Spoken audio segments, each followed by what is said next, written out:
Words from the Wise. Words from the Wise. Please welcome Charles Cave.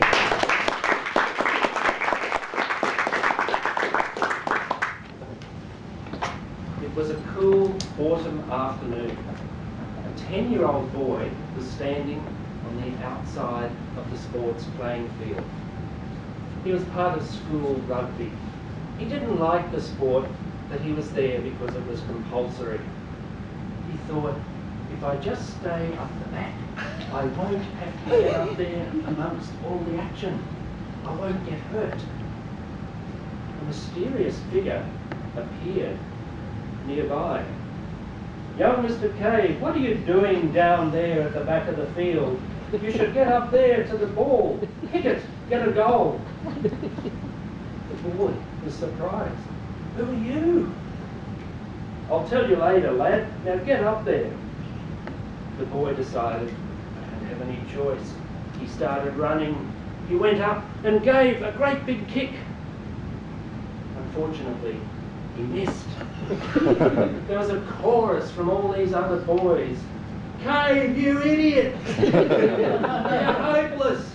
The man appeared again. "You're not hopeless. Get up there, kick the ball, I know you can do it." The boy didn't have any choice. He started running again. He kicked the ball. It soared up in the air, straight between the goalposts.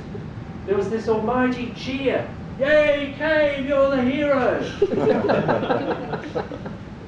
Ladies and gentlemen, you're probably thinking, who was that boy? Was it me, really, being the champion rugby player in my primary school days? It was me. I did participate in rugby at school, but once I left primary school, I chose the easier path of tennis. But that man, who was he at the side of the field? That man had actually come up to me and said, "I'm Mr. Arthur, your Year 6 teacher." And ladies and gentlemen, I can tell you that Mr. Arthur had turned out to be an excellent teacher and also a mentor in my life. He taught me about taking risks and having a go. He also taught me about that failure, that it's all right to fail, because he said that a failure is just a stepping stone to success. He also taught me in Year 6, at that tender age of 11, when we often get teased and bullied, he said, don't worry about being bullied or teased. Just laugh along with those people. Don't let them allow you to be the butt of the jokes. Just laugh along with them. They'll soon forget about it and be your friend.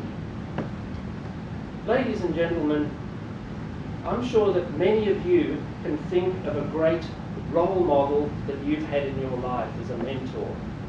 Not only did I have a great teacher in primary school, but I can remember two very important mentors when I first started work. There was one fellow named Jeff. He was my manager when I started work.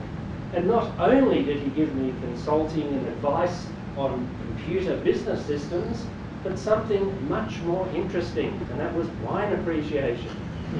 He obviously had a good salary because he used to buy all these premium wines from Tyrrell's, and he'd give me these catalogues. He'd say, "Oh, have a look at these. I recommend you buy this one and this one."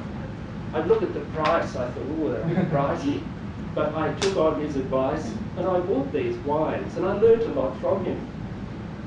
There was also another great role model in my company, a man named John Taylor. He was this very athletic, thin guy who kept telling me about all the marathons that he was running. And I decided to take up a sport, and he encouraged me, to get going with jogging, because that was the big rage in the 80s. And fortunately, it still is very popular. But he encouraged me to keep going with running and to enter the city to surf, which I did.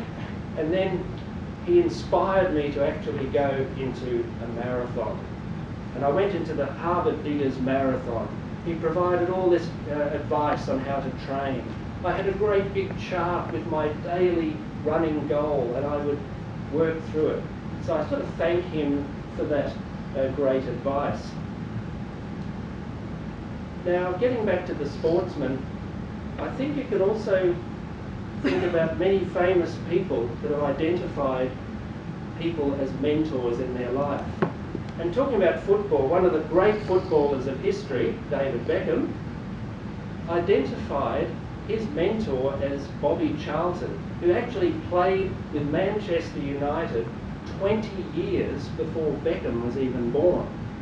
Bobby Charlton is still alive. I remember a school teacher of mine always talking about Bobby Charlton as the great soccer player, which we now call football. But Beckham had taken on the advice of Bobby Charlton to become what he was today, or still is. But you probably also know that David Beckham has become another bit of a role model in the fashion stakes. Not only is he a very good soccer player, but you probably notice he's wearing these very nice tailored jackets, he's got the very fancy gel hair, and I read recently that he had identified his fashion mentor. Can you guess who that was?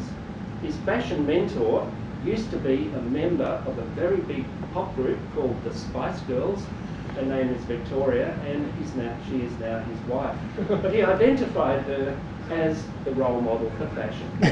But ladies and gentlemen, I value the mentors I've had in my life, and I also get tremendous pleasure from mentoring other people.